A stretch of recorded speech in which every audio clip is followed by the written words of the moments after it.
서행위 소송이 사실 꽤 많이 있습니다. 이론으로 설명하는 것은 어려우니 먼저 예를 들어봐 드릴게요. 예를 들어 이현이는 태훈이한테 갚을 돈이 10억 원이 있고 10억 원짜리 집이 하나 있었어요. 그래서 태훈이는 마음속으로 이현이는 적어도 저 집 하나 있으니 10억 원은 받을 수 있겠다 생각하고 있었어요. 그런데 어느 날 이현이가 지인 강욱이한테 그 집을 증여를 하고 등기를 넘겨버렸어요. 즉 거저 준 거죠. 이런 경우에 태훈이의 기대를 보호하기 위해 태훈이는 이현이와 강욱이와의 증여계약을 취소하고 등기 명의를 강욱이에게서 이현이에게로 다시 옮기라는 소송을 제기할 수 있어요. 그렇게 되면 태훈이는 이현이에 대한 10억 원의 채권을 다시 변제받을 재산을 확보하게 되는 것이지요. 다음번부터 여러 회에 걸쳐 설명드릴게요. 사해행위라 하면 채권자를 해함을 알면서 행한 채무자의 법률행위라고 설명되고 있어요. 1192편에서 설명드린 사례를 생각해 보시면 되고요. 참고로 사해는 사전에는 속임수로 남에게 손해를 입히는 일이라고 되어 있어요. 사행위의 결과 채권의 공동담보가 부족해지거나 이미 부족한 공동담보가 한층 더 부족하게 되어 채권자의 채권을 완전히 만족시킬 수 없게 되는 경우에 인정되는 것이에요. 성립 요건을 설명드릴게요. 먼저 재산권을 목적으로 하는 행위여야 해요. 즉 매매, 증여, 대물변제, 저당권 설정과 같이 직접 재산권을 목적으로 하는 행위여야 해요. 위와 같은 계약이 아니라 단독행위에 해당하는 권리의 포기, 채무의 면제 등도 포함되어요. 계약이라 하면 두 사람의 의사가 합치가 있어야 하는 것이에요. 반면 단독행위는 단독으로 하는 것이고요. 전의 쇼츠에서 이어집니다. 따라서 직접 재산권과 관련이 없는 혼인, 입양, 인지 등의 경우에는 취소할 수 없어요. 입양이나 인지를 하면 자식이 생기므로 부양해야 할 돈이 더 많이 들겠지만 이것은 재산권이 아니므로 이런 것을 취소할 수는 없어요. 입양은 법률상 부모-자식 관계를 형성하는 것을 말하고요. 인지는 혈연상 내 자식임을 인정하는 행위를 말해요. 만약 재산의 증가를 거부하는 행위가 있다면 사행위 취소의 대상이 될까요? 예를 들어 채무자의 노무 제공을 거부한다거나 상속의 포기, 증여 또는 유증의 거절 등이 취소의 대상이 될 수 있느냐는 것인데요. 이는 재산 증가를 거부하는 당사자의 자유 결단이므로 취소의 대상이 되지 않아요. 다음 쇼츠에서 조금 더 설명드릴게요.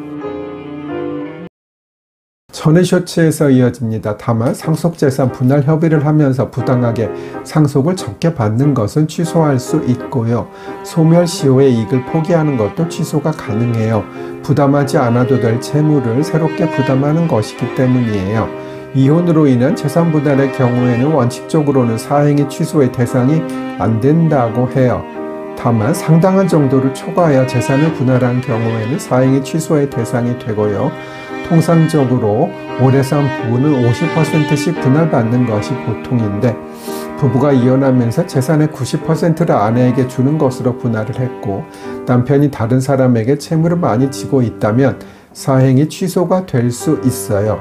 공법상의 허가권, 예를 들어 공유수면, 점용 허가권 등 자유롭게 양도할 수 있는 경우에는 사행위 취소의 대상이 될 수도 있어요. 채권자를 해한다는 것은 어떤 행위로 말미암아 채권의 공동담보가 부족하거나 부족 상태가 심화되는 것을 말해요. 그래서 실제 소송에서는 사행위 취소를 구하는 사람은 채무자가 무자력이라고 주장하고요. 채권자는 자신이 다른 재산이 있거나 아니면 가지고 있는 재산의 실제 시가는 더 높다고 주장해서 채무 초과가 아니라고 주장을 하게 되겠지요. 그리고 만약 채무자가 부실 채권을 가지고 있으면 그 부분은 적극재산에 포함이 되지 않을 수 있어요. 그래서 소송에서는 채권자는 그 채권은 부실 채권으로 회수 가능성이 거의 없다고 주장하고 채무자는 그렇지 않고 나중에 변제받을 수 있다고 주장을 하게 되지요.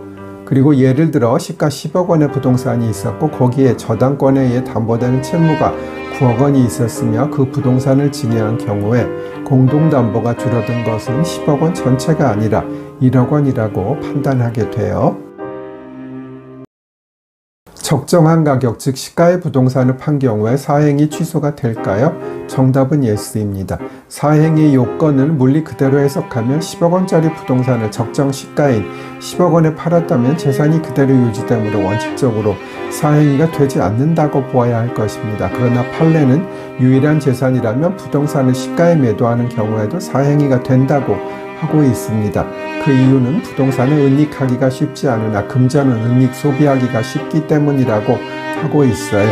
그러나 판례는 시세에 매도한 경우에 그 매매 대금을 실제로 채권자에 대한 변제에 사용한 경우나 부동산의 매각 목적이 채무의 변제 또는 변제 자력을 얻기 위한 경우 등에는 사행의 취소가 되지 않는다고 보기도 해요. 지난번에 설명드린 부동산 매도와 달리 변제는 채무자가 특히 일부의 채권자와 통모하여 다른 채권자를 해할 의사를 가지고 변제를 한 경우를 제외하고는 원칙적으로 사행위가 되지 않는다고 해요. 변제의 경우에는 적극재산뿐만 아니라 소극재산도 감소하게 하여 채무자의 책임재산의 변동을 가져오지 않기 때문이에요. 또한 채무자는 변제를 거절하지도 못하기 때문이기도 하고요. 그러면 특정한 채권자에 대해 담보를 설정해 준 경우에는 사행위 취소의 대상이 될까요? 이러한 담보 제공 행위는 다른 일반 채권자의 공동담보에 감소를 초래하기 때문에 원칙적으로 사행위에 해당해요. 그리고 사행위 취소는 법원에 소송을 제기하는 방법으로만 할 수 있다는 것.